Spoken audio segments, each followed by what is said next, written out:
Let's start. Can we Yeah, say this has been another crazy week? But I think more than anything else, I think this is a terrible week for the Democratic Party. What do you think? yeah, absolutely. I completely agree. I mean, every single, they have completely uh, um, um, been shattered and pushed aside, and they don't seem to be able to organize or come up with a coherent response Yeah. to the events that are taking place around them. It's as if it's as if the sky has fallen in on them. And it tells you a great deal about the state of the Democratic Party. I Mhm, mean, once upon a time, well within my living memory, I mean, it was mhm, a hugely powerful political force mhm. in American life with deep roots in American society. And one gets the sense now that it's become a bit like the British Conservative and Labour parties, if I have to be honest. Mhm. I mean, it's like a kind of it's lost its grip on the people, and as a result, when it encounters a serious challenge, it completely falls apart. It can't respond to it properly.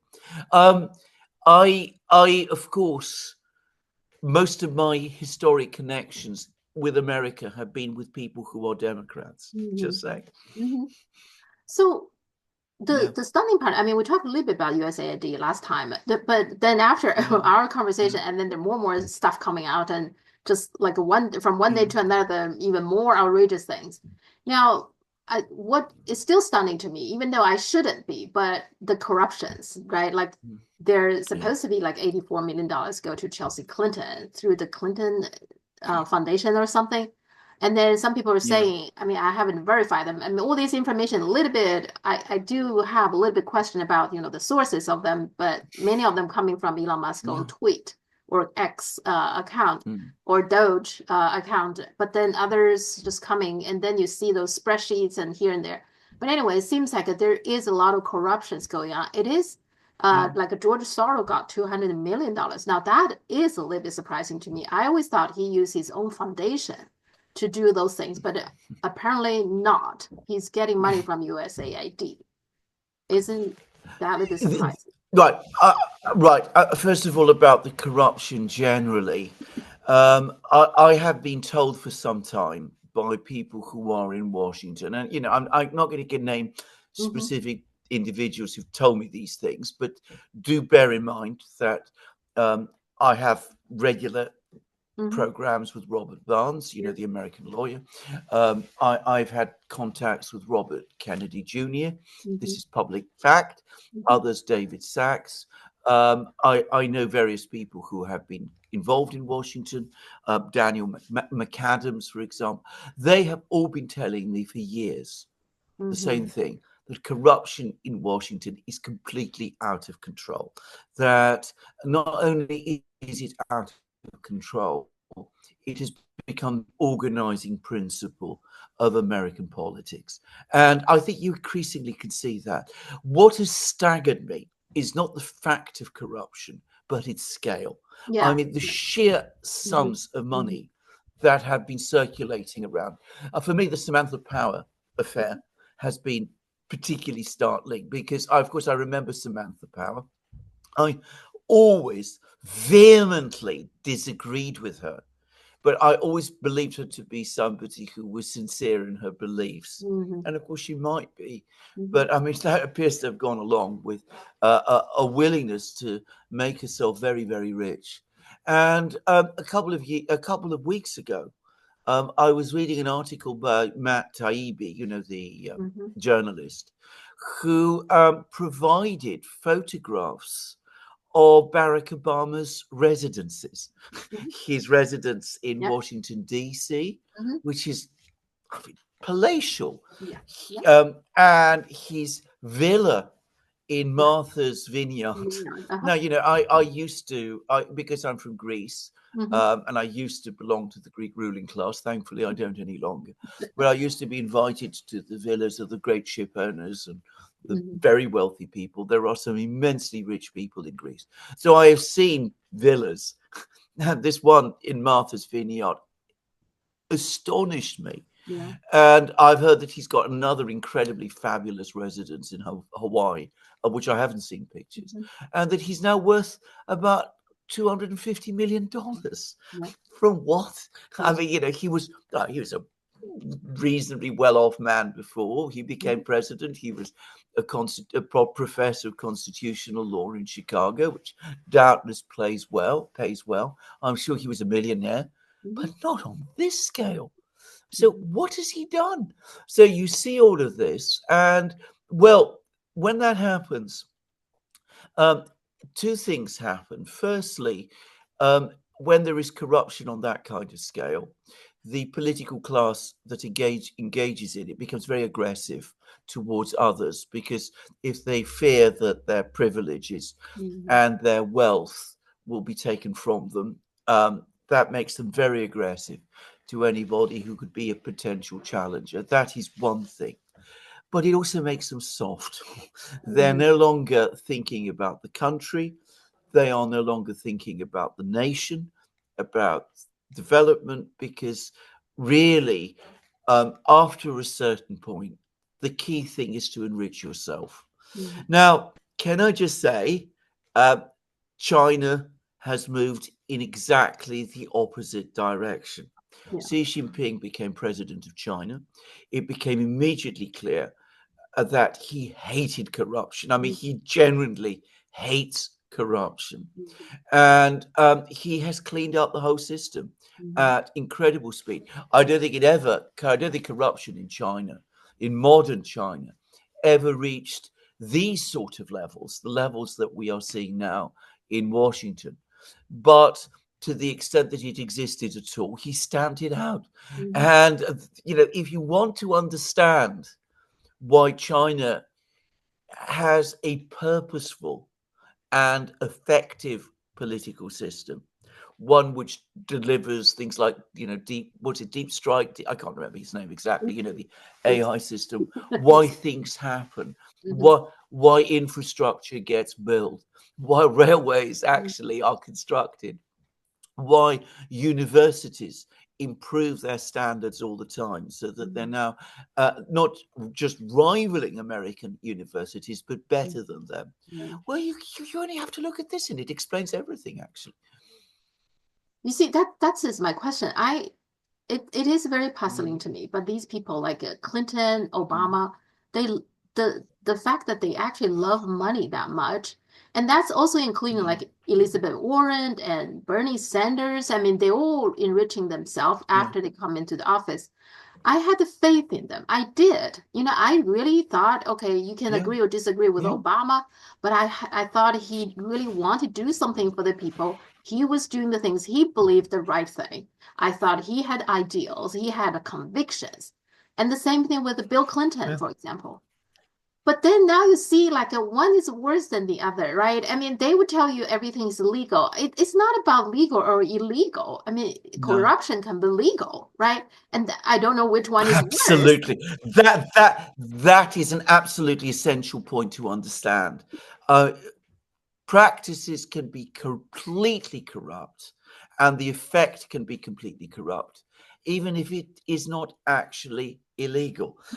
People misunderstand this completely. Anyway, sorry, I interrupted you. Yeah, and that is where my problem is. I don't care if it's legal or illegal. It's just simply wrong. The very definition of corruption is that you use your position to make money for yourself and your families. That's a definition of corruption, no matter how legal, illegal that is. So what happened? I think like Bernie Sanders and Elizabeth Warren, when they were fighting outside the system, Elizabeth Warren in particular, she was a Harvard professor and she was fighting for the consumers, and so I really thought she would be different. Turns out she also become much wealthier. AOC is another example. Okay, and in terms of AOC, she seems corrupted faster than Pelosi. Pelosi, took her like a decades. For AOC, like a few years, she immediately become richer. Is it individual problem, or do you think this is the systematic problem? We have a systematic problem here. No, It is a systematic problem, and again, I have a background in this because, of course, I said that I once belonged to the Greek ruling class, which I absolutely do. By family connections, I did. One of the reasons why I do not belong to that ruling class anymore, and why I live in Britain, is precisely because of the corruption in Greece. I mean, Mm, people used to tell me we will do all kinds of things. You can have all kinds of positions you want. I've actually had those conversations, and of course you do understand that we'll give you money, but we'll also give you envelopes with money, which you don't declare. And I wasn't prepared to live like that. And the point was that realizing that, it made me understand that if I tried to live honestly in that system, mhm, it would be impossible because everybody around you is corrupt and mm, you cannot be the only person who is not. It is impossible. If you try, they will mistrust you, they will cut you out. I experienced that myself, actually. mm, So when a system becomes as corrupt as this one is, it's not just a few individuals, it is everyone that is mm. corrupt. It is absolutely all encompassing. And just to repeat again, it has become the organizing principle of American politics. Mhm. And the other thing, I used to work with a small company that we did some outsourcing for the Uh, Treasury Department when I was living near DC. One thing I noticed, like just the Treasury Department, they would put out the past treasurers on the wall, all the pictures of the past Secretary of Treasury. Now, I don't see that like in mm, China, nor do I see that in Sweden, for example. I don't know whether that's no. people doing in Britain. Now, I my question is, why do I need to know these people? I mean, they are put up there, their pictures there, a wall of their pictures. Just because they were the past Secretary of Treasury, it seems like it's enough that they are very special. They need to be remembered. For me, I don't want to know these people. I Mm. want to know what they did. Did they contribute anything to the society, to the country, to the people? But nothing. It's just their picture and their name You and are, their time, their tenure. That's it. So, do you think well, that's you're absolutely right. By the way, if you go into 10 Downing Street, where the Prime Minister's residence in London, I can tell you'll find the same. Or pictures, portraits of every single Prime Minister. Quite why? I mean, why we need portraits of people like Spencer Percival, for example. I mean, a name that no one in Britain today remembers, but he was Prime Minister for a short time in the 19th century. Why we need portraits of him, what it is that makes him special, just the fact that he was prime minister for a uh-huh, relatively short time, yeah. apparently. And you see exactly the same every single ministry.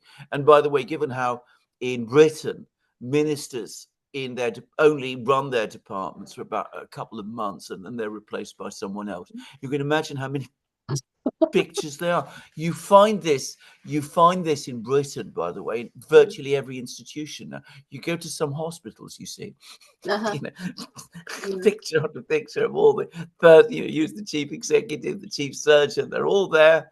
What they did, what their achievements were, whether they had any achievements, whether they were in fact a walking disaster area, which they might well have been. But anyway, they're all still there. I mean, this is the reality of, and you're absolutely right. Um, can I say something? This takes us back to a recent conversation we had about the difference between China Mhm, and Chinese history, culture, civilization, and what you get in the West. In the West, it's the individual, it's these mhm, individual figures that must be remembered and must be commemorated.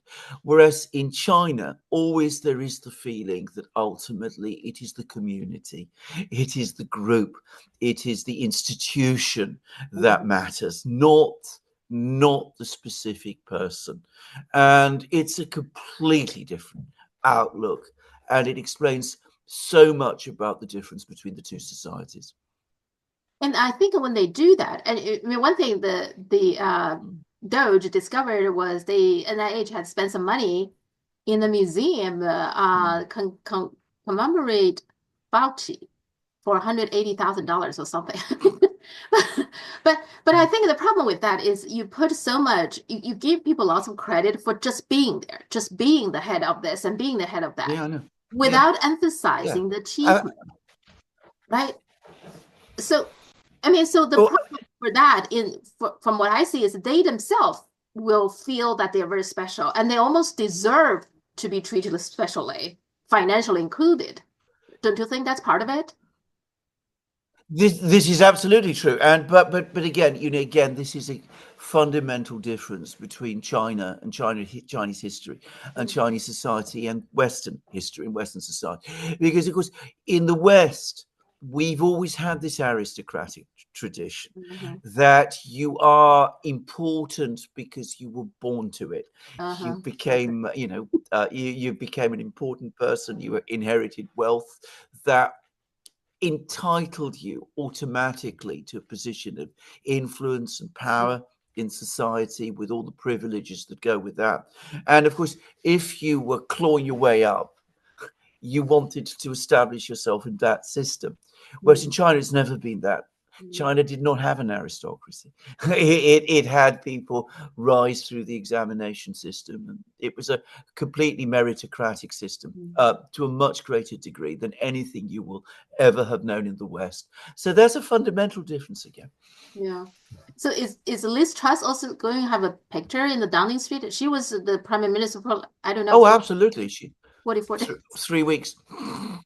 3 weeks, 44 days, 44 days. I mean, the joke was that a lettuce survived longer, I mean, before it wilted, than Liz Truss as prime minister. I mean, that was a joke that was being said at the time, by the way. It was true, by the way. But there, she's got a picture in Downing Street, absolutely. The other thing is all these news agencies, like including the New York Times, right? And in particular, it sounds to me like the Political and the AP, they all get money from USAID. Yeah. Now, if that's true, you can't really call them independent media anymore. They remember they put even today YouTube under, they don't have RT anymore, but under CDTN they would say, okay, this is a Chinese government sponsored this and that, right? When they had RT, they would say this is a Russian government, blah blah. But they never say that about New York Times, on Political, on AP. But turns out they do take money from USAID, which is the US government, isn't it? Absolutely, and not just USAID. I mean, Politica was getting subscriptions. I mean, it has Yeah. subscriptions at $10,000 a subscription, and 90% of them were bought by American government institutions. It's incredible. So, absolutely, it was funded by the US government. And by the way, for me, because obviously I work in media, this has been the biggest and most profound shock of all. It's mostly it's a shock. It's odd because in a kind of way, I knew it. I knew that all of these places, all of these media outlets were controlled in some way. But having it all exposed in this way, having seen how sordid and corrupt it was, it really was profoundly shocking. And by the way, I had not anticipated quite how pervasive it was. We do not have free, independent media in the West. It's absolutely clear now. What we have is government-owned media, owned by the US government. Interestingly enough, even in Europe, the media is owned by the US government. I'm not saying they don't get some help from their own local governments too, but clearly, when the West tells you all the time that they have free media, we now see quite obviously that they don't. That was all a lie. And all of those journalists who were telling us otherwise were lying. It's as simple as that. And the one news outlet get lots of attention in China is the BBC. So I didn't know. I thought BBC only gets money from the British government, but seems like they also get money from USAID as well. And the one just around that time when the Doge, stopped all the payment from USAID, BBC came out with a documentary about the Chinese tech industry, and it's unusually positive. And they didn't use the filter, the BBC filter that I told you about, making everything look so gray and so depressing. That's when BBC filming China. They always use that. It's a famous BBC filter. So they didn't use that this time. So the comments, it's on YouTube, and then lots of people in China mentioned that as well. So the comments is, okay, you can see, they stopped paying for BBC, and now the tone of China is even different. Just so you know. What's your take on that? Interesting, very interesting. Well, I mean, can I just say, first of all, a thing to understand about the BBC is that, of course, it's funded and controlled by the British government. Mm-hmm. But the story the British people are told is that it is independent of the government and is actually paid for by a tax. So every British citizen who owns a television set or receives terrestrial broadcasts, which is to say everybody, has to pay around $100 each year directly to the BBC. It's a kind of tax that is levied, and you can be prosecuted. You can be taken to court and prosecuted for a kind of evasion if you don't pay it.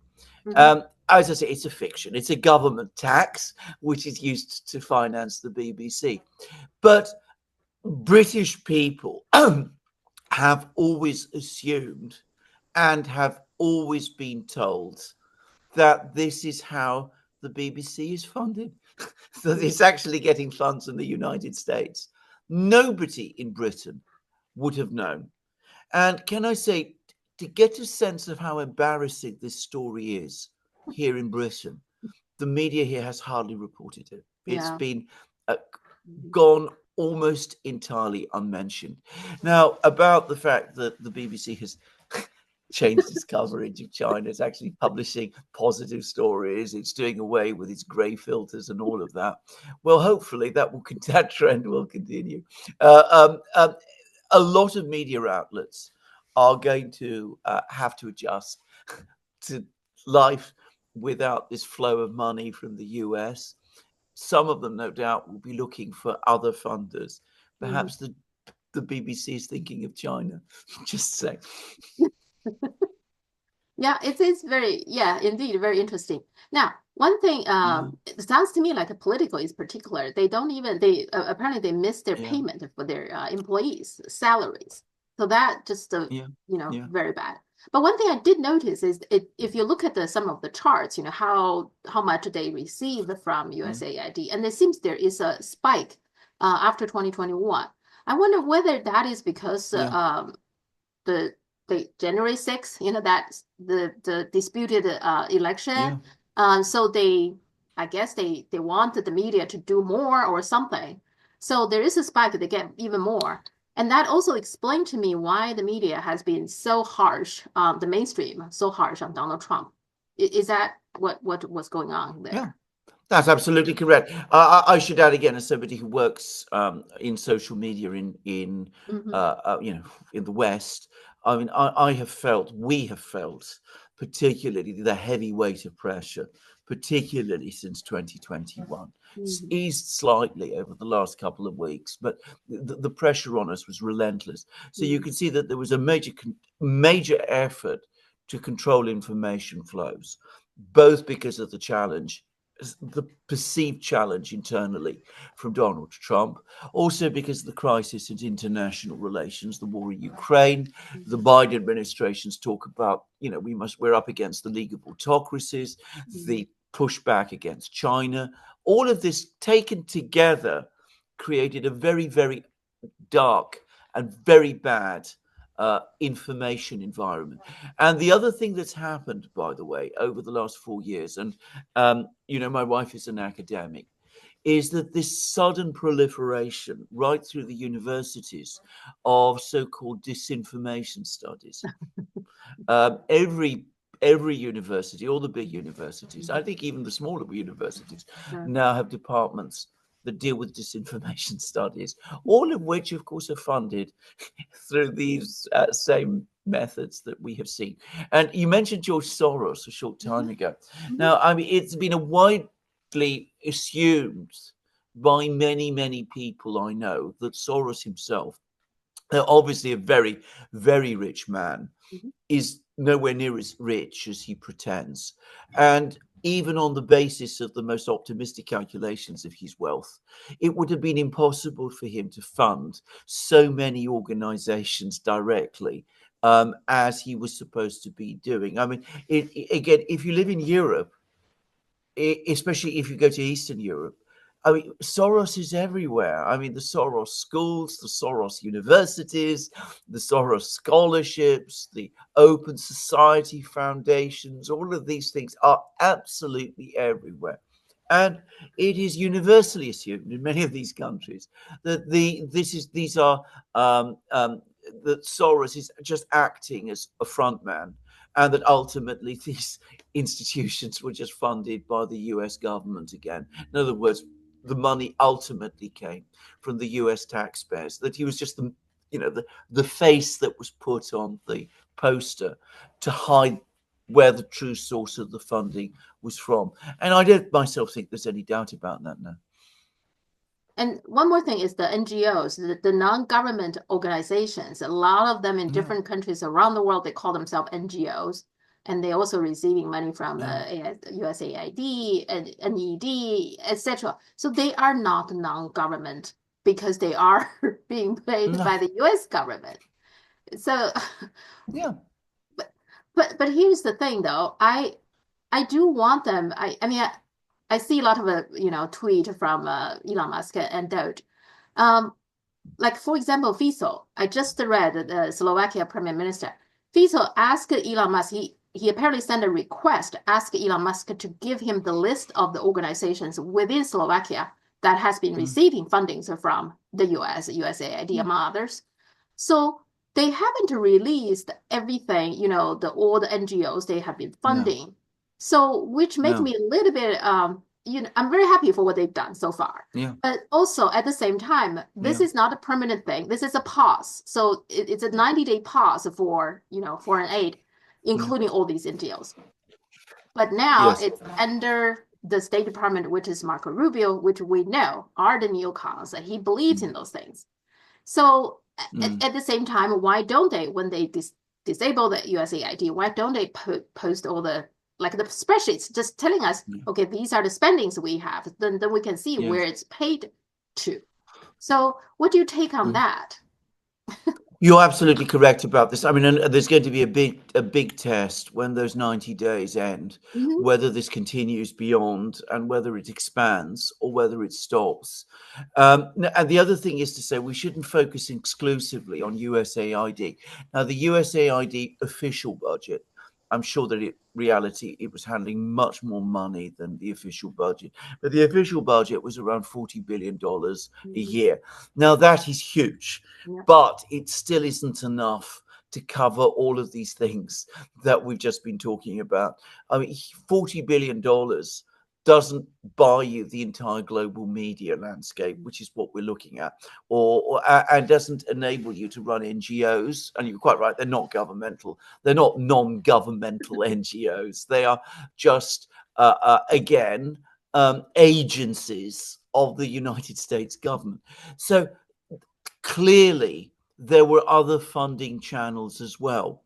And so, I mean, either we are at the start of far more revelations and a long-term and proper investigation into what happened, in which case, as I said, we will learn an awful lot more. Or alternatively, if this all stops, then of course an awful lot of things that have been happening, most of the things that have been happening, will simply resume. So there's an important test coming. I think they've been in power now for about 21 days. So in about 70 days' time, we will know more clearly what it is exactly that they're intending to do. I suspect there's arguments and conflicts within the administration. I think Musk has his agenda, I'm sure. I think some of the other people, the more MAGA type people, have their agenda as well. And there was Rubio and the people around him. They probably will have a different agenda also. So there's going to be a battle and an argument and a fight about this, and we'll see which direction it goes and what Trump himself decides. I'm going to just say one thing here, by the way, which is that if you knew the old Britain, the Britain I came to in the late 1960s, and which I remember in the 70s and 80s, one of the great glories of Britain was its very, very active and very rich civil society. Mm-hmm. And a little known fact about it is that the civil society that you found in Britain, and specifically mostly in England, was ultimately a product of the anti-slavery movement of the 18th and early 19th centuries. When slavery was finally done away with, all of those people who were, had campaigned against slavery, they didn't just go away. Mm-hmm. They started other things, and they started lots of things, and some of them were good things. And I remember the people who used to work in them, in local citizens advice bureaus, Mm-hmm. in agencies like Oxfam and other things which were involved in religion. And what I started to notice myself about, well, I think it began in the 90s actually, was that they were all changing, and they were all becoming polluted, and that they were becoming increasingly instruments, not just of the British state, because clearly it wasn't the British state, but of Western hegemony as well. And I remember being very disturbed about this because I'd had contacts with these organizations and agencies. And I noticed the kind of people who were joining them, who were very different from the old style. And I'm afraid what this has done is that it has destroyed civil society in Britain. I mean, nothing like what it was exists today. What we have today is a very ugly mercenary class of very, very hard nosed, very corrupt people who have acquired control of these organizations like Oxfam, Save the Children, all of those things, and which run them uh, for their own profit and for the service of the American empire. Yeah. And Brian Berletic, he pointed out something I found. I also noticed is that he said that don't he basically saying don't be fooled by Donald Trump and Elon Musk. No. What he's saying is that you notice that what they were pointed out, at least officially, the White House, they would point out all those DEIs, all those transgender things that they're against, which is true. Caroline Levitt, the press secretary, the White House press secretary, she said, okay, the USAID has been 1.5 million to advance DEI in Serbia, which is very strange, but okay. And 70,000 for production of a DEI musical in Ireland, another odd thing, etc. It's all about DEI and transgender, those kind of things. She actually didn't say anything about all these, NGOs or the media in other countries. She actually didn't say that. At least I didn't hear anything from the official U.S. government. It seems like like you said, probably Musk has his, agenda or what have you, but he seems more open to review all the corruptions and the NGOs, etc. So we'll just have to see, like you said, We'll have to see. We'll have to see. I think one of the great concerns I have, and I think Brian here may have a good point actually, is that an awful lot. What has happened is that this whole apparatus, if you like, of corruption and color revolution and regime change has been spinning completely out of control. It's become so huge and it operates so much in secrecy that it has increasingly lost focus. I'll give a recent example. There was the coup in Bangladesh a few months ago, which I happen to know quite a lot about Bangladesh because there's lots of Bangladeshi people in London. My local MP was very well connected with the ruling party in Bangladesh, and I knew her quite well. Anyway, the point about that, I mean, all right, it was a government that wanted good relations with China. It was a government that had very good relations with India. It was in no conceivable sense an anti-American government. Yeah. I mean, they weren't keen on having bases from American bases in Bangladesh, which is the pretext for the whole thing ultimately. But I mean, they were not anti-American. In fact, on most things, they were actually pretty pro-American. And yet the United States overthrew them. And I mean, that's absolutely clear now. There's no doubt about this. Why? And the reason was because this huge regime change community exists. And of course, for them, it's a business. It's what they make money out of. So, they started funneling money into universities in Bangladesh and supporting rappers in Bangladesh and preparing all the ground to carry out a coup in Bangladesh. It hasn't in any way improved the position of the United States. It hasn't actually made the US more powerful. It upset India and it didn't achieve anything else. So what I'm afraid is happening is that some people, and there are some very tough-minded, very hard-nosed people in the new Trump team, are saying, look, all of this is completely out of control. We are wasting and throwing money on doing these stupid coups in these unimportant places. What we need is to bring the whole thing back under control, apply tough controls over it, and use it with laser-like focus against our true enemies. And if you listen to the Trump people carefully, who do they consider their enemy? China. So it's going to become more focused in that way. Now, I'm not saying that is definitely where we're going. I'm not sure, for example, that Elon Musk personally is particularly antagonistic to China. I get the sense not, but other people are. And I think that this is still up in the air, and we'll just have to wait and see where it goes. But if we end up with that kind of outcome, which is close to what Brian is saying, then I will not be surprised. Yeah, that's what Brian said, that they are sharpening the tools. That because clearly there is a lot of corruptions, and turns out a lot of the corrupted people like Chelsea Clinton, I mean, Nancy Pelosi, they are the Democrats, so Trump is happy to see, these people get exposed. He has no problem with that. So it works for him, that way.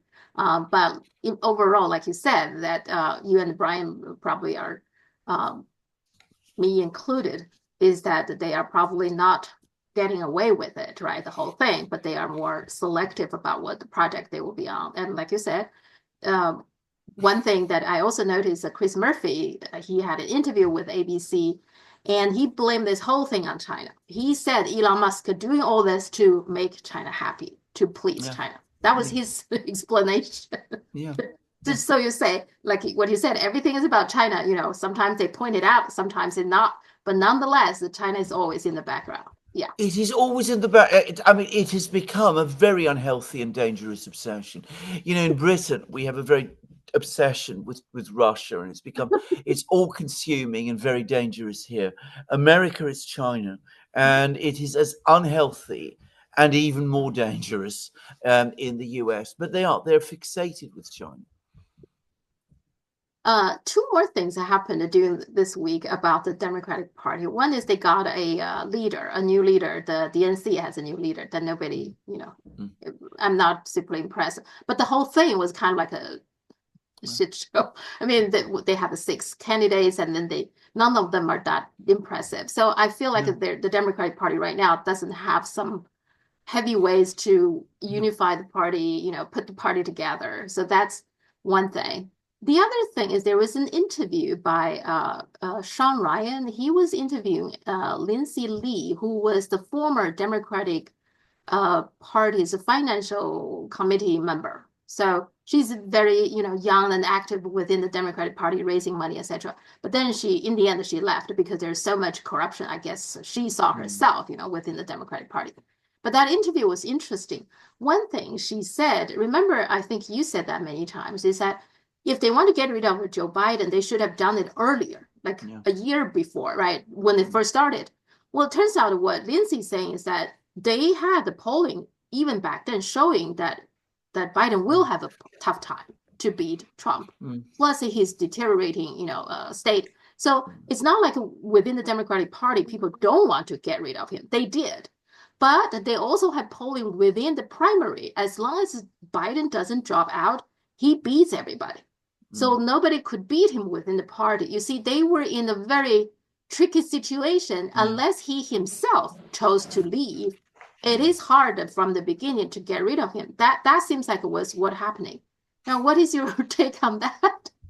Well, I mean, it is an enormous, how shall I put it? That's an enormous condemnation of the American political system. Everybody could see that this man, this president, is Mhm, completely incapable. He can't run. He's going to lose against Donald Trump. Where they're telling us all the time that if Donald Trump is elected, it's going to be the second coming of Hitler and all of that. But they can't get rid of him because he still retains support, mhm, through the primaries amidst the grassroots, even though, as we've seen in previous election cycles, the DNC largely controls the primaries. I mean, they mhm. stopped Bernie Sanders. They Yeah. engineered in 2020. They engineered. I mean, I remember Barack Obama got on the phone and Mhm. made sure that it was Biden who sailed through all the Yeah. primaries. I mean, it shows that the political class in the United States has lost its way. I mean, then what ought to have happened in that kind of situation is that the Democratic Party, the leaders of the Democratic Party, should have told Democrats, people across the country, the president is not capable of running the country anymore. He's clearly unwell. It's time that he stepped down. It's Mhm, time that Kamala Harris took over and became president. And we need to have an open primary. And mhm, if Biden himself resisted, which of course he would have done, then there are constitutional mechanisms to remove him. And mhm, anyway, besides that, even if those don't work, which they probably would have done, there would still be ways to explain to the American people and to the Democratic Party's base that this is now a very, very serious problem. The reason they didn't do that, the reason they took the easy way out of just drifting along with mhm, Joe Biden is the reason that we discussed at the beginning of the program.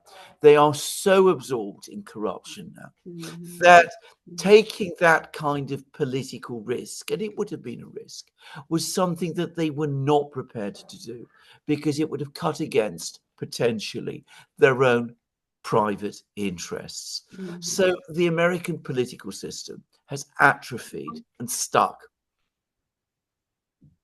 So, in other words, corruption is not just unfair and looking bad, making people not trusting the government. Corruption make a country stand still more, right? Because Yeah, any reform, any even slightest reform would make the ruling class very nervous because they're afraid that their own corruption get exposed, right? So, correct. Absolutely. That's absolutely. By the way, again, I experienced this directly in Greece in the 1980s. The then Prime Minister of Greece, Andreas Papandreou, was, as everybody knew. I didn't know him myself personally, but my father was very close to him, as was my aunt. My aunt worked in his cabinet. They all knew that he was uh, terminally ill and mm, incapable of performing his functions. But every attempt to do anything about it ran into the opposition of the entire political class, not just the ruling party, but beyond it. Because again, one thing they didn't want was an mm, open contest in which all kinds of other things would have come floating to the surface. So he clung on and remained prime minister. And when he left, the succession to him was engineered. And the result was that Greece drifted into the euro, mm, which made the corruption in Greece even worse, by the way, because it meant that they could get cheap loans and all kinds of things. And that led Greece directly to the financial crisis of 2008, with all the consequences that everyone knows. It's a bitter story for me, but mm. I saw it play out closer. Yeah, I remember Diane French died. She was Yeah, literally on her deathbed. They pulled her, yeah, into the Congress to vote for something. I was like, yeah, why don't they find somebody just to replace her? And yeah, after that vote, I think several days later she died. I mean, yeah, that was that was pretty extraordinary. You yeah. looking at her, she was dying. Yes, Absolutely. yes, You know, yes. it was Well, when you have a very insecure political class, and I mean, a political class can be insecure for many reasons. Mm-hmm. The one in the Soviet Union also became a gerontocracy Mm-hmm. and very reluctant to conduct any kind of changes until it was, I mean, until the situation had been brought to crisis. The Soviets had done things in the 1970s, everything would have been different. But they were beginning to fear that they were losing control of the population, and therefore they were worried and afraid to do anything. So everything became paralyzed, and everything became stuck, and the same old leaders continued to be there. And you had, Brezhnev, who was barely able to speak. If you see the old films of him, it's very painful to watch now. And it's not that different in the US. Now, the Soviets were not corrupt in the same way. I mean, that is one thing I will say about them. I mean, there was corruption in the Soviet Union, but nothing like on the scale that we are seeing now. They were not corrupt in that kind of way, but they were sensing that as dynamism went out of the system, they were losing control. It is a sign of a strong system that they can dispose of a leader who isn't performing properly. The Soviets were able to do that in the early 60s with Khrushchev, who was becoming increasingly eccentric and bizarre. But 10 years later, they couldn't bring themselves to do it with Brezhnev. And we saw the results. Okay. About this phone call, I mean, it sounds to me like they have several phone calls or something. Trump said that he had a phone call with Putin, but Moscow neither, Kremlin, they neither confirmed nor denied it. What is your take on that? What's going You on know, there? this is a very strange story, all I can say. First of all, I am not 100% certain that there's been any telephone call at all. What I have heard is that when Trump became president, he was expecting Putin to call him. Okay. And he's becoming increasingly annoyed about the fact that Putin hasn't called him. Putin's position, by the way, and the Russian position, is that they're not going to call the Americans because, as far as they're concerned, the entire reason that there's a crisis in relations is because of things the Americans have done. And therefore, it is for the Americans to take the initiative and to contact the Russians and to start putting things right. The Russians have said this publicly, by the way. This isn't, this isn't me guessing. I mean, Lavrov has said it, Putin has said it, all of them have said it. But anyway, Putin didn't call Trump. Trump began to get annoyed about this because, of course, he doesn't want to be the first person to call Putin because that might be interpreted as weakness. So he's now pretending that there was a call in order to, to get around the fact that actually Putin hasn't called him. So it could be something like that. But maybe there has been a call. Maybe there's been more than one call. But what is quite clear is that over Ukraine, the Russians haven't moved an inch. And apparently the Americans have done what they always do. They've offered bribes and they've made threats. They say, if you capitulate over Ukraine, if you agree to a freeze, if you end the war now, we'll give you all sorts of juicy things. We'll give you your money back. The assets be frozen. We'll let you supply gas to Europe again. We'll do all of these things. But if you don't, we will wage all-out economic war on you. We will seize all the ships with your oil and your gas. We will impose restrictions on every country in the world, including China, by the way, that dares to trade with you. And the Russians have said, not interested. I mean, that's they saw it as a bluff, and apparently they've called the bluff.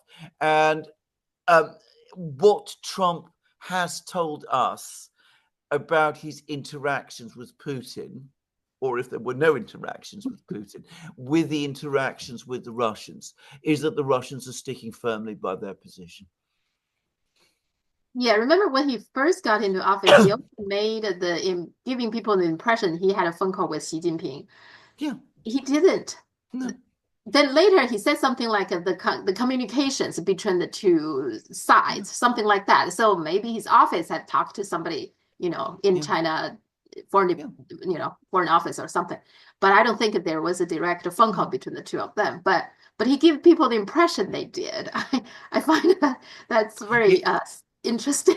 It's very weird, but it's very like him. Last week, when he imposed the 10% tariffs on China, he said that Mhm. he was going to speak to Xi Jinping soon. Yeah, And then the word was that Xi Jinping was going to call him yesterday, on Tuesday. And of course, the call never came. exactly. So, I mean, because again, he doesn't want to take the initiative. He doesn't want to be seen as the person who picks up the telephone and asks to Mhm. speak to Xi Jinping, and who asks to speak to Putin. He expects them to come crawling on their hands and knees to Mhm. him, and that's not going to happen.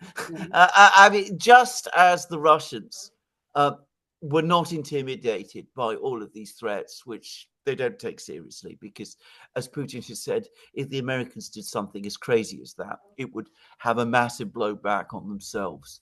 Um, the Chinese are not going to go running after Donald Trump just after he's imposed 10% tariffs on them. Again, it completely misreads the situation. It tells you an awful lot about the psychology of the man, but it also tells you that he still doesn't understand diplomacy very well. Yeah, I remember last Wednesday we were talking. Okay, there was supposed to be the latest Yeah, word was there was a phone call yesterday, Tuesday. Yes, but even yeah. back then we were saying we will see, right? Just to see whether there is. It hasn't happened. Okay. Yeah, okay. Well, I think Trump can only blame not himself, not just himself, but the US government in general.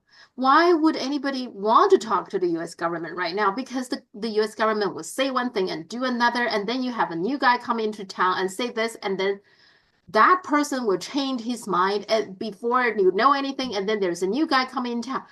I mean, you are working with a very unreliable government. So what's the point of talking even, right? Well, absolutely.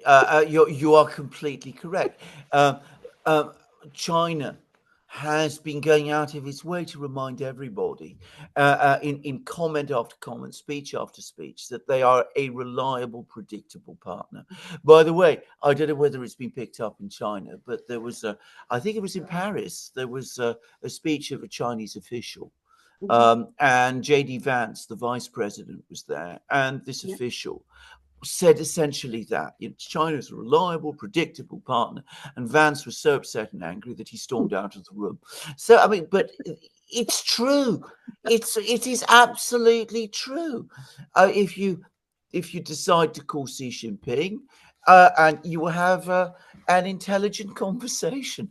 By the way, when my father was alive, he met an African leader. I think it was the leader of Senegal. My father did meet people because he was well connected, and the this person had met Xi Jinping, had a Mhm. meeting with Xi Jinping, and it was at some big conference or other. This is after Xi Jinping became president, and it was a brief discussion. It lasted about 20 minutes, and he said, "I got more out of that discussion for my country than I got out of 3 months of talks with the Americans or the British or whoever."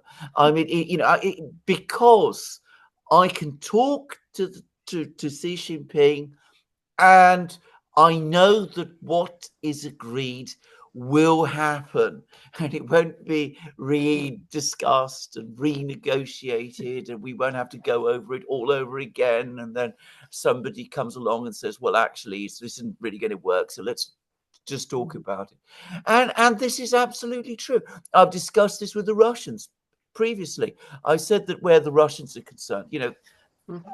I've heard this. The Chinese are the most ferocious negotiators that the Russians have ever encountered.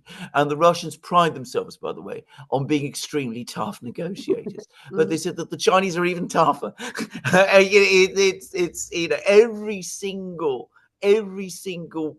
letter in an agreement is Mhm. argued over. But once the agreement is done, Mhm. it is rock solid. You Yeah. can bank it.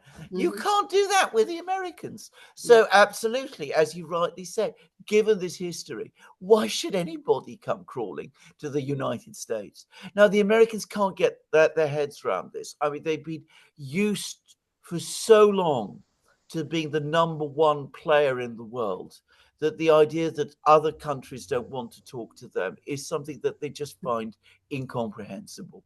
Yeah. Now, this Paris thing that you're talking about is an Mm, AI. mm, It's called AI Action Summit in mm, Paris, mm, and they signed a declaration mm, yesterday. It's mm. called Inclusive and Sustainable Artificial Intelligence for People and the Planet. Um, Supposedly, I mean, the idea, the name tells you AI should be inclusive and sustainable. That's the goal of it. But so China and together with other 50 countries signed it, even though, JD Vance went there, so they take this very seriously. But the US and UK, they didn't sign it. Yeah, Now, Vance is saying that the regulation will only kill the industry, and the UK said it didn't fully tackle the challenges posing by AI.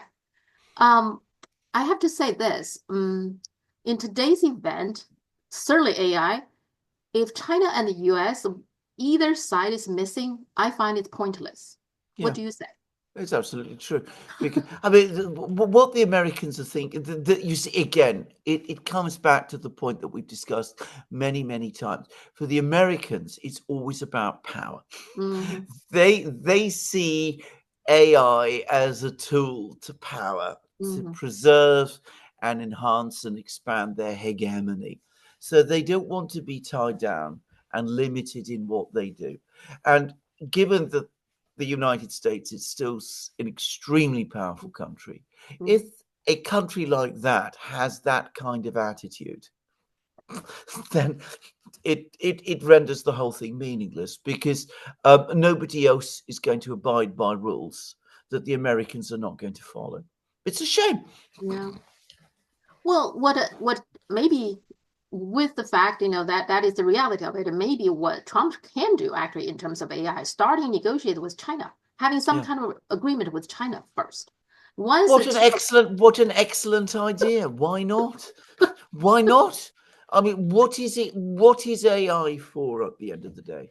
You put Mhm, aside the idea of it as being a tool of power, mhm, and you say to yourself, well, let's sit down, let's work it out together, let's pool our ideas and pool our resources and work to enhance and make better the whole world and all of humanity and the people of our countries. Well, that would be a completely good thing. But mhm. no, the Americans won't do that. They'll press on because they still believe, despite of everything, that they're the world leaders in it. By the way, it's a striking fact that it was exactly the same thing happened in the 1940s with nuclear power. You know, the United States Mhm. briefly had the monopoly on nuclear weapons. So the Russians at that time, with the backing of some other states, said, look, nuclear power is so important. It could achieve so much that is good, and at the same time, it is so dangerous. Mhm. Let's pool knowledge of it. Let's place it under the control of the United Nations. Everybody in the 40s was talking about the United Nations, and let's work with it on that basis. And of course, the Americans said no, but exactly the same reasons as they say no about AI now, because for them, it's about power. Why does the UK also follow suit? I mean, UK isn't it, it's not even an AI power at this No, point. no. They just follow the US? Yes, they follow the US because that's what they always do.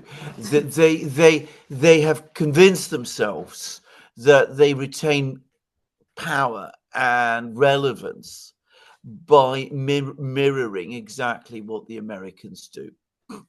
And at the same time, they don't want to make the Americans angry with them by Mhm. appearing to disagree. It's an abject and humiliating position, but there it is. Yeah, I mean, unfortunately, even though it looks good that you have 50 plus countries sign this, but I think as long as the US is not in there, Yeah, I don't know how yeah, much, yeah. how meaningful this is. That just very unfortunate. The thing is, the country that's going to lose from this is the US, because I'm going to say this without any hesitation: China will be the dominant power in AI. Give it 10, 15 years, it will be visibly so. It will be the world leader in this area. It has all of the resources to become so. And we were talking about the programs, but I also said that they will be number one in the chips before long. They'll be before long the world leaders in photonics, which some people are saying are going to be the technology beyond chips. They will be the leaders in all of this because they have the people, they have the resources, they will do these things. The United States will be left behind.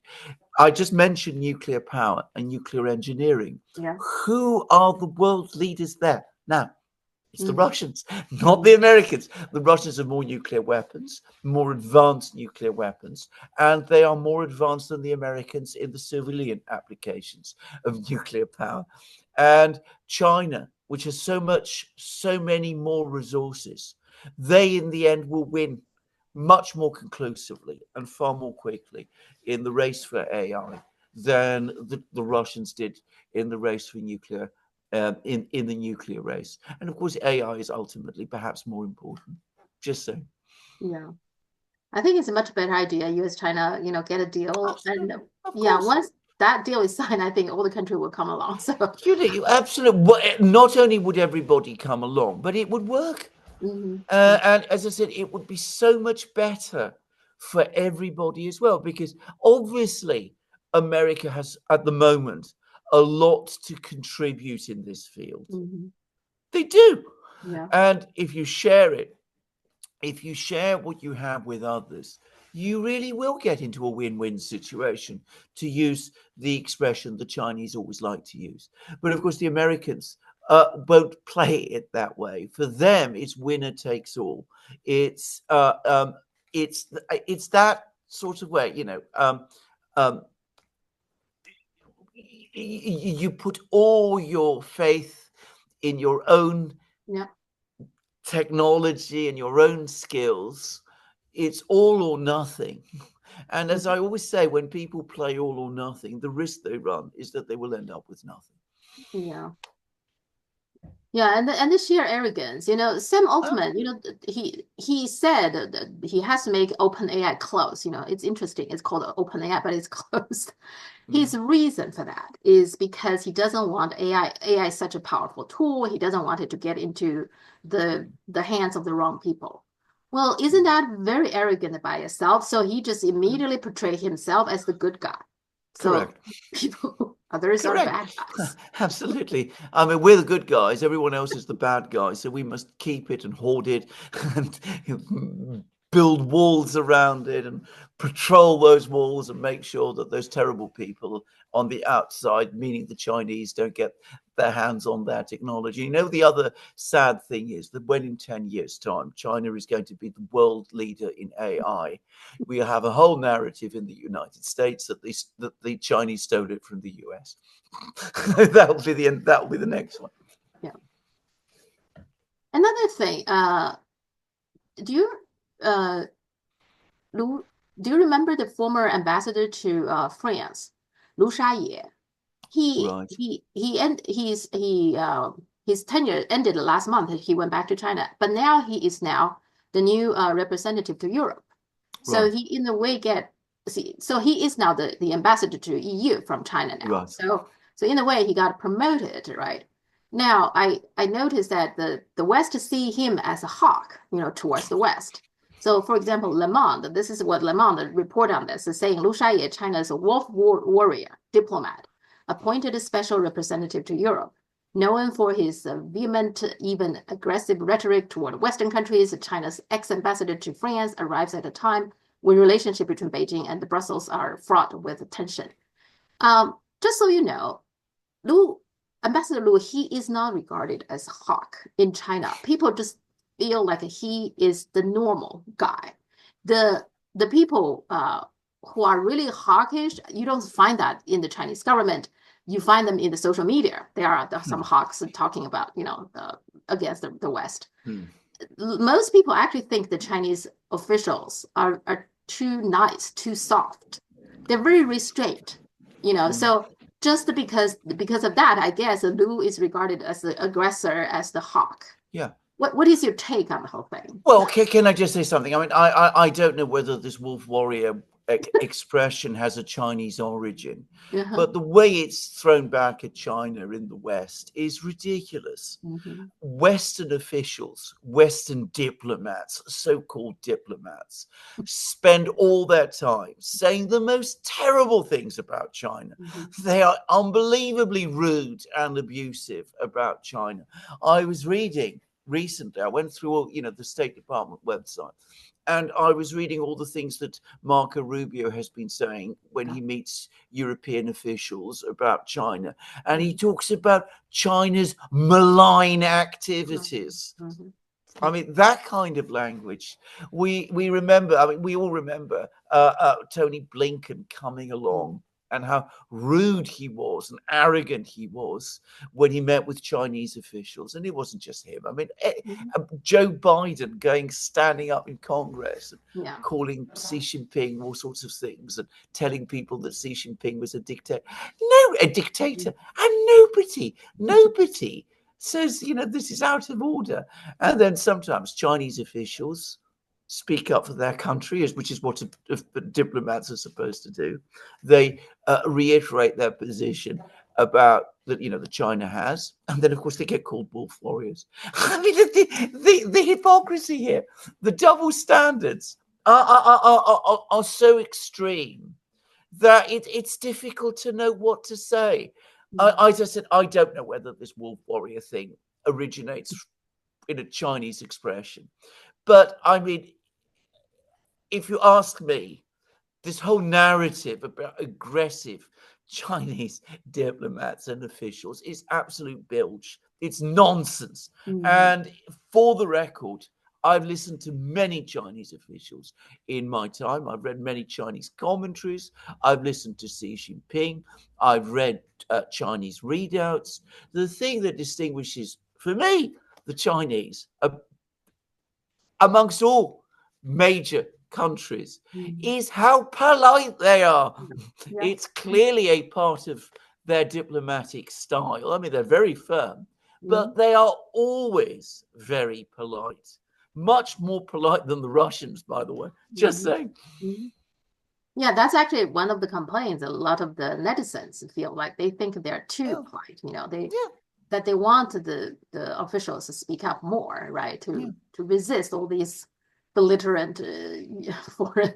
I'm going to push back against the netizens here. I think that not only does it win China friends, the fact that it is so polite, which it does. I mean, it means that the president of Senegal can meet with Xi Jinping and can come away from the meeting after 20 minutes and feel that he's been taken seriously and listened to in a way that he doesn't get that experience from Westerners. Not only does it win friends for China around the world, but I'm going to say something. Dealing with the West, it's the best thing you can do. It absolutely infuriates the West when they are so rude to China and they get polite responses thrown back at them. They can't deal with that at all. It drives them mad. Yeah, and that's why when Ambassador Liu said something, they immediately got shocked by it. Like, how can you talk back, right? So absolutely. Yeah, but it's regarded. I mean, it is be interpreted as China does not take pressure from the West because they call him the hawk and the wolf warrior, but yet he is now being promoted to be the ambassador to EU. So. Well, it's absolutely true. China does not take pressure from the West. I mean, that ought to be, as I've said many times, the first law of international diplomacy. Don't bluff China. Your bluff will always be called. I've said this many times in many places. Absolutely, China is not going to take any pressure from the West. Why should it? Why would it, given the history? Of course it won't. I mean, of course the Chinese will defend their positions and their own interests. They will always do so in a very polite way, using very, very measured language.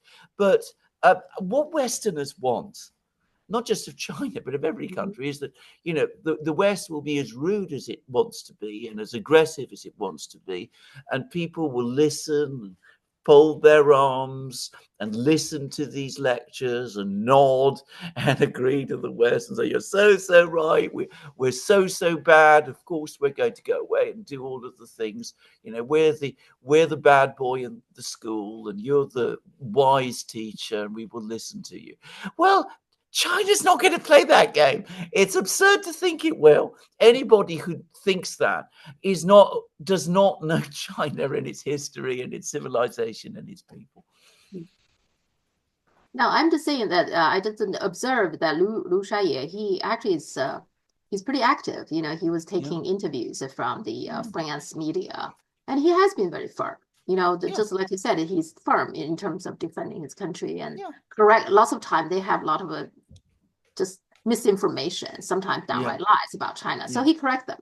So that's why he's regarded as the wolf warrior. So wolf warrior. It'll be interesting to see. Yeah.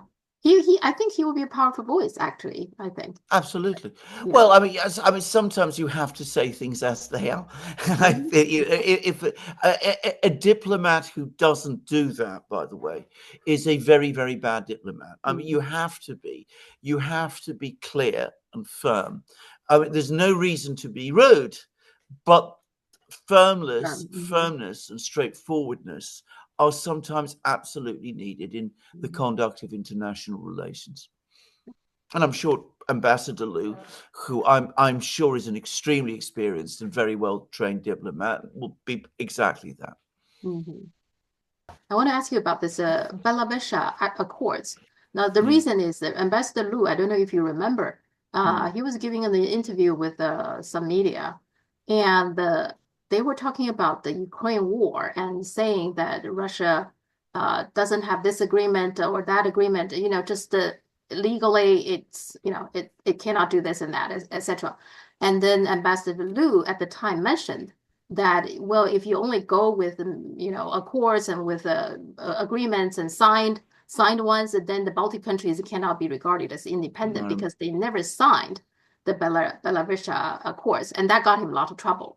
Yeah. So, okay. So I want to anyway, carry on. So I want to ask you about this Belavezha Accords. Why didn't the Baltic countries sign together with the other countries? Because they argued that they had never been part of the Soviet Union in the first place.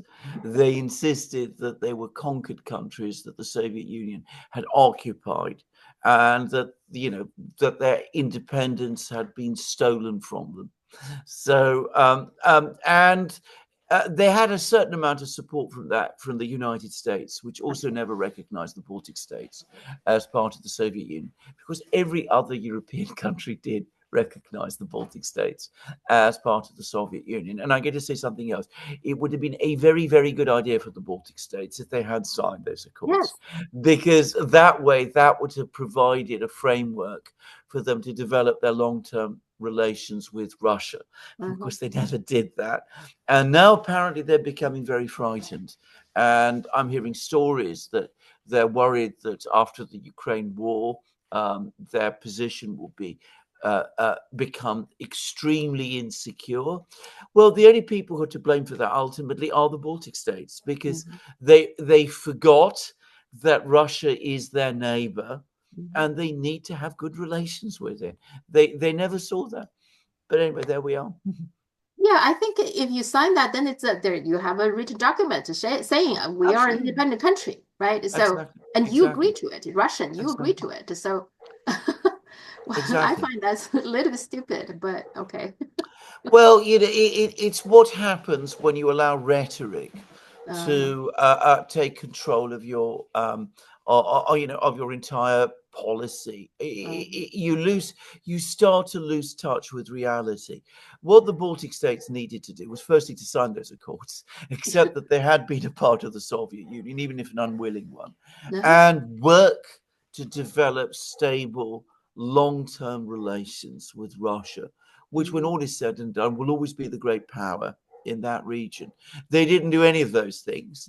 They wanted to continue to insist that they'd be these victim countries who had been brutally occupied by the Soviet Union, which, to some extent was true. I mean, I'm not disputing that that was an aspect of it. I mean, the Russians have their own things to say. It's also true to say that from the late 1950s, the Baltic states actually prospered quite well inside the Soviet Union, and that their living standards rose significantly, and that they industrialized as a result of their association with the Soviet Union. Of course, they don't want to talk about any of that. But, put all that aside. I mean, instead of looking at the history overall, looking at the realities, looking at the geography, I'm sorry about the dog, looking at the geography and saying to yourself, what is our actual best interests? Our best interest is to have good relations with the Russians. Well, as I said, it became more important to them to talk about their history all the time, about the way they'd been persecuted, about the evil Russians, and all of that. And now they are where they are in. Well, the same thing with actually, if you, I can see where they come from, right? Because with Hong Kong, there is in China, there's discussion that should Hong Kong be regarded as a part of Britain, or it's always been part of China but occupied by British. There's have that discussion. But nonetheless, they still, at the end of the day, negotiated with Margaret Thatcher, and there was a declaration. So there are sides. So regardless how you interpret, right? So, absolutely. I mean, can I just say the legal position on Hong Kong actually is absolutely clear. I mean, the Qing Emperor was forced to grant Britain, I think it was in a 99 or 100-year lease. Now, there was a small amount of territory which the British gained complete control over, but by far the bigger part of Hong Kong was controlled by the British as a lease. So the British always recognized it as a part of China. But as you absolutely rightly say, the Chinese did not say to themselves that the British are occupiers, they're imperial powers. That means we can just ignore them. The Chinese very pragmatically and realistically negotiated with the British and came to an agreement in everyone's interests, which of course was subsequently violated by the Western powers, which is another story. But I mean, this is where, I mean, you simply cannot compare the quality of statecraft of a country like China with that of the Baltic states. I mean, China, the oldest country in the world with the greatest tradition of statecraft in the world, with these three very, very small, frankly, rather provincial places. I mean, there's just no comparison. The people who are to blame here are the Western powers. The Western powers should have told the Baltic states, look, in your own interests, you need good relations with Russia. Of course, they did the opposite. And not signing it, I don't think it's helped them in any shape or form. So now they don't have a real document to show we are independent country. Correct. They don't have that. Correct. Right? They don't have that. Exactly. About the Middle East, it does seem like the ceasefire doesn't really hold now, that both sides have been, not surprised, we're not surprised there.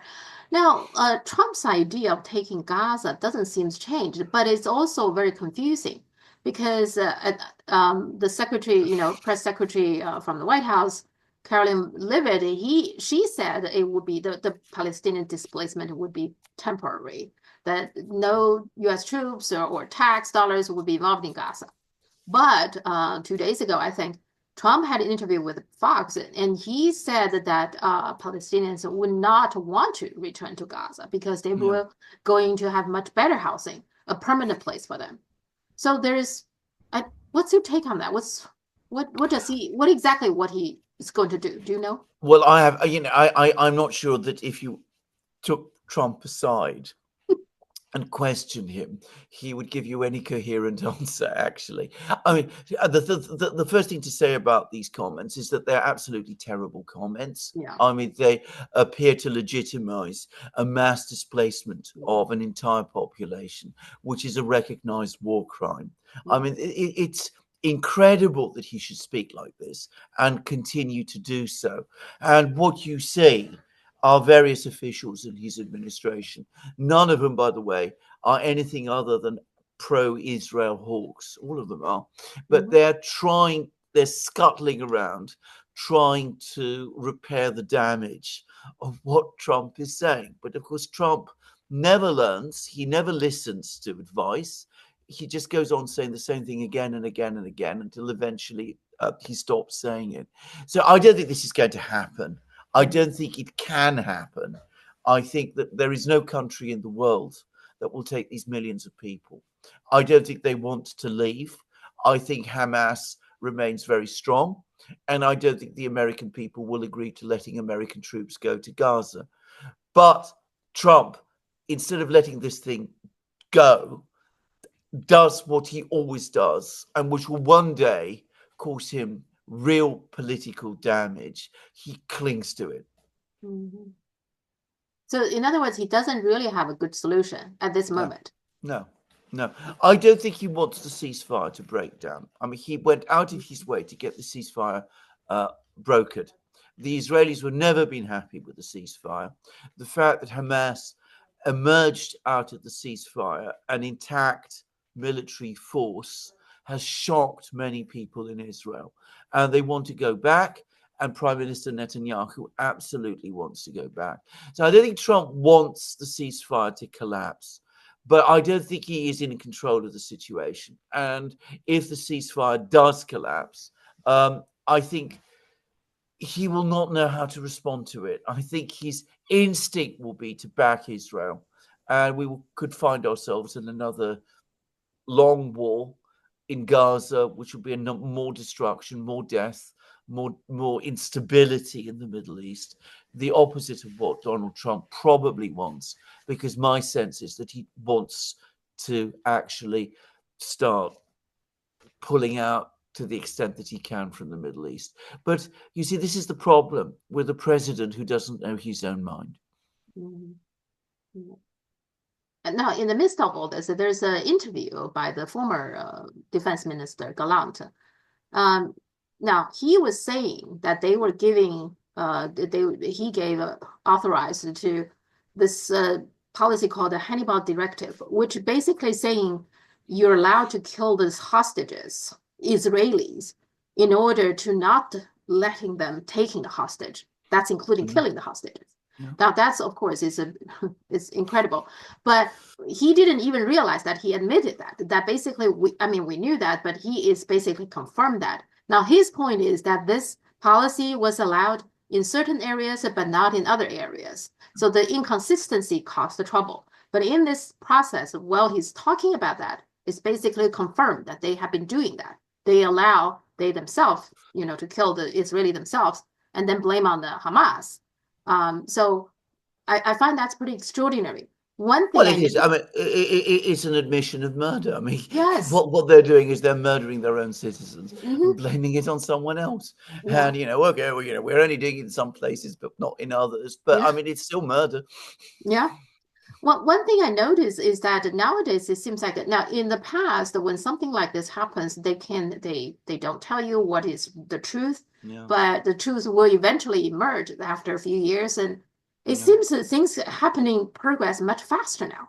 Now, Yes, what happened, right? What happened in October, like 1 years ago? We knew gradually we knew what's going on, but there is no evidence. But here he admitted himself much faster, isn't it? Well, indeed, because they're becoming reckless because they feel that that they're immune from any accountability. They know that within Israeli society they have support for this sort of thing, which is unbelievable. That there are people in Israel who support murdering Israelis in order to avoid them falling into Hamas hands, which is it's so shocking that it's.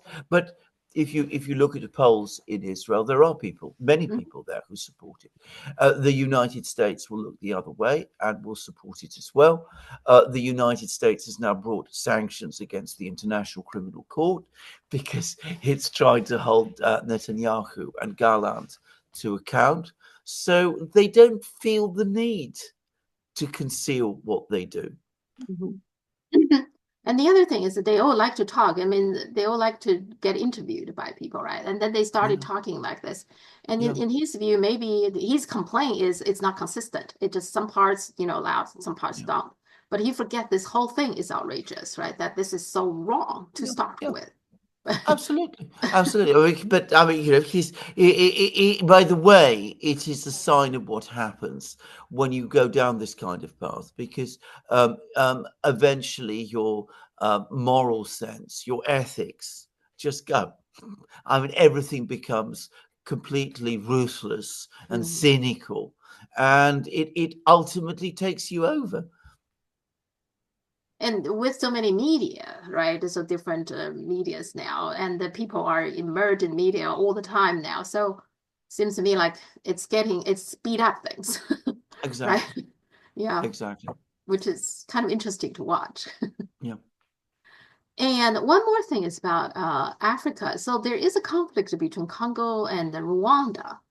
Um, Kind of like I'm trying to figure out what is going on there, right? What is going on? It's not just the Congo and Rwanda. There's some other conflict in Africa. Now, is it fair to say, it seems to me, if you look at closely, almost all these conflicts, that there is like a puppet government installed by the former colonizers. And then within the country, there will be forces don't like that. So there will be some riot or insurgencies and possibly even civil wars in some incidents.